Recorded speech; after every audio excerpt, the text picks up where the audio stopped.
जहाँ तक हरियाणा प्रदेश की भर्तियों की बात जो डिप्टी सीएम साहब ने कही, उनका जो हाल है, आए दिन विजिलेंस जो सरकार की एजेंसी है भ्रष्टाचार में बड़े बड़े अधिकारियों को रिक्रूटमेंट में पकड़ने का काम कर रही है। कहीं भी कोई भर्ती फेर नहीं हो रही, लूट खोस लगा रखी है, सब पर स्टे लगे हुए हैं।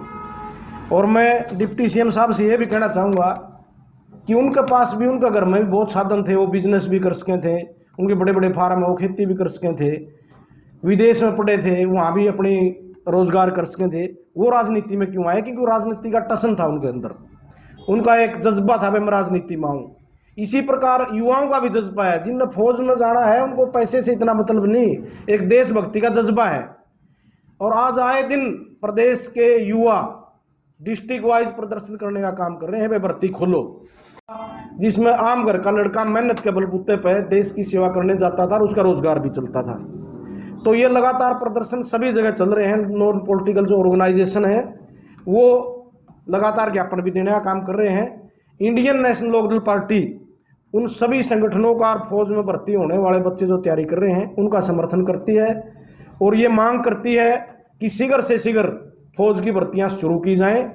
3 साल से जो भर्तियां बंद हैं, इस चीज़ का संज्ञान लेते हुए इंडियन नेशनल लोकदल पार्टी ने ये निर्णय लिया है कि चौधरी ओम प्रकाश जी चौटाला के नेतृत्व में एक डेलीगेशन, एक प्रतिनिधि मंडल रक्षा मंत्री राजनाथ सिंह जी से मिलने का काम करेगा और उनसे मिलके चौटाला साहब ये मांग करेंगे कि हरियाणा प्रदेश के युवाओं के साथ ये खिलवाड़ और अन्याय बंद हो और शीघ्र से शीघ्र भर्तियां खोल के उनको एक मौका दिया जाए और जो ओवर एज बच्चे हुए हैं उनकी भी जो एज की है उसकी उनको कंपनसेशन दिया जाए और कंपनसेशन दे के जितने बच्चे इस वजह से बेरोजगार हुए हैं उनको एज में रिलैक्सेशन दे के डील दी जाए। इसके लिए एक लेटर चौटाला साहब की ओर से लिखा गया है राजनाथ सिंह जी को, जो हमारे रक्षा मंत्री हैं।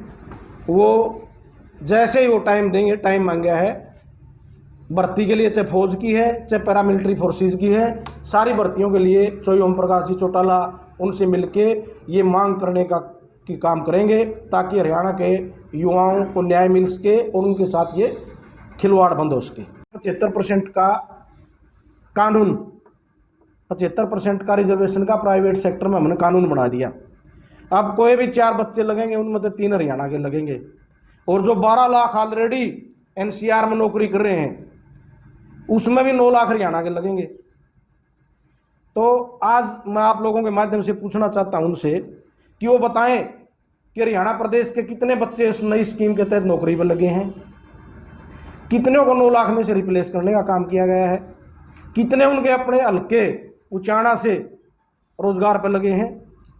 उन्होंने तो एक ही काम कर रखा है कि जो छोटे मोटे ठेके हैं गाड़ों के, गलियों के, वो बंदर बांट करके अपने कार्यकर्ताओं को देने का काम करते हैं और वो कार्यकर्ता बेचारे 2 पैसे बचाने के लिए जब माल घटिया लगाते हैं तो गांव के लोगों की आपस में लड़ाई होती है, झगड़ा होता है और वो आमने सामने होते हैं। रोजगार देना तो दूर, उनकी बदनामी भी करवा दी, उनकी मिट्टी कुटवा दी। आज कई वीडियो वायरल हैं इस बारे में, जो कमीशन के और पंचायत में ठेके के और अन्य महकमों की ठेकेदारी की बात है। तो रोजगार के मामले में यह हाल है।